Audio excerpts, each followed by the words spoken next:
இன்னைக்கு என்னோட டே 4 மணிக்கெல்லாம் ஸ்டார்ட் ஆயிருச்சுங்க. வெள்ளிக்கிழமைன்றதுனால பிரம்ம முகூர்த்த நேரத்தில் விளக்கேற்றிடலான்னு முந்தின நாளே வீடெல்லாம் சுத்தம் பண்ணி க்ளீன் பண்ணிட்டு ப்ரிப்ரேஷன் பண்ணதுனால பிரம்ம முகூர்த்த நேரத்தில் விளக்கேற்றி சாமியும் கும்பிட்டு முடிச்சாச்சு.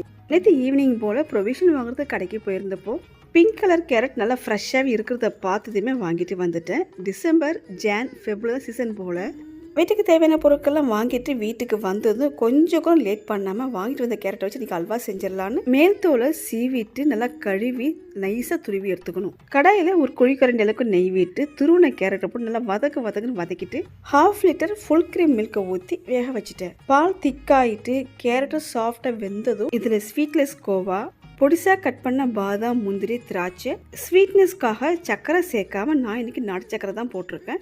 வாசனைக்கு ஏலக்காய், அப்பப்போ தேவைப்படுறப்ப கொஞ்சமாக நெய் விட்டு சுருள வதக்கி எடுத்து நம்மளுடைய கேரட் அல்வா ரெடி. வேற லெவல் டேஸ்ட்டு. நாளைக்கு இன்னொரு விழாக்கில் பார்க்கலாம்.